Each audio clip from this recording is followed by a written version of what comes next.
ഈ സൈഡ് മൊത്തത്തിൽ ഇങ്ങനെ അല്ലേ? കറക്റ്റ് ഇതിൽ വേണമെങ്കിൽ അല്ലേ? അല്ല വേണ്ട, ഇതിലില്ല അതേമാതിരി വേല.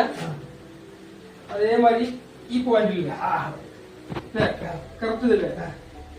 ഇതിലുണ്ട് അതേമാതിരി ഉണ്ടാവും ഇവിടെ. ഇവിടെ അല്ലേ സംഭവം അറിയോ? ഞാൻ നിലത്ത് കിടക്കില്ല സ്ഥിരമായിട്ട്. നിലത്ത് കിടക്കുമ്പോ വാദം കയറുന്നതാണ്. വാദം കയറുന്ന വെച്ചാല് നീർക്കെട്ട് എന്ന് പറയും. പക്ഷെ നമുക്ക് 84 ഐറ്റം വാദമുണ്ട്. അതില് ചെറുവാദം കയറുന്നതാണ്. സ്ഥിരമായിട്ട് നിലത്ത് കിടക്കാൻ പാടും. സിമെന്റ് ആയാലും ടൈൽസ് ആയാലും സ്ഥിരമായിട്ട് കിടക്കാൻ പാടും.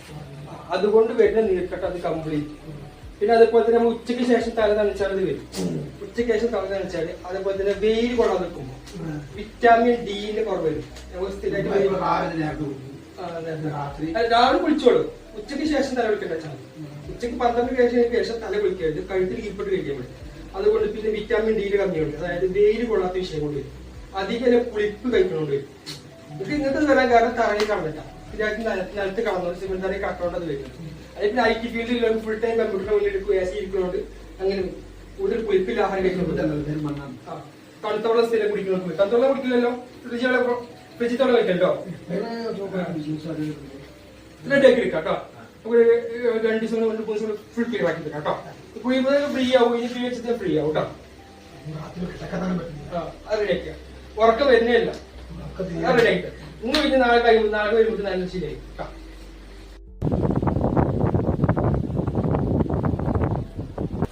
ഇവിടെ ഉഴിയുന്ന രീതി ഉണ്ട്. കൈ വലിച്ച ഈ നരമ്പ് വലിപ്പിച്ചിടണം. നാടി നരമ്പ് വലിപ്പിക്കണം. കൈ വലിച്ചിടണം. കെട്ടി ഇങ്ങനെ വലിക്കണം. കൂടി കെട്ടി വലിച്ച് ഇപ്പോൾ ഈ മസിൽസ് ഉണ്ടല്ലോ, ഇതൊരു മർമ്മമാണ്. ഈ മർമ്മത്തിൽ നീര് കെട്ടുന്നത് വേണ്ട. അതില് ഇത് ഒഴിഞ്ഞ് കളയണം. ഈ മർമ്മത്തിൽ നീരുണ്ട്. അത് ഒരു ഇത് വലിക്കാതെ കെട്ടി വലിക്കാതെ ഒരിക്കലും ഇത് ഒഴിയാൻ പറ്റില്ല. അതുപോലെ തന്നെ ഈ പോയിന്റ്, അടുത്ത പോയിന്റ് ഞാൻ പറഞ്ഞുതരാം. നെറ്റി കുത്തി കേട്ടോ. നെറ്റി കുത്തി ഇതാ. ഈ പിങ്കൽ നാടി ഈ നാടി ഉണ്ടാ, ഇതണ്ട, ഇത് വേണ്ട. ഇതൊക്കെ നല്ല പോയിന്റ് പോയി. അതേമാതിരി ഈ പോയിന്റില് ഒഴിഞ്ഞ് കൊടുത്ത് കറക്റ്റാക്കി കൊടുത്താൽ ശരിയാവുള്ളൂ. നല്ല ഒഴിഞ്ഞ ശേഷം നല്ല കിഴി വെക്കണം.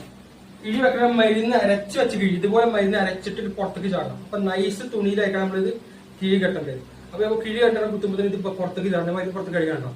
അല്ലാതെ വെറുതെ തുണി കൊണ്ട് കിഴി എടുത്തിട്ട് കൂടുതൽ കിട്ടില്ല. തുണി മാത്രം കൊടുത്താൽ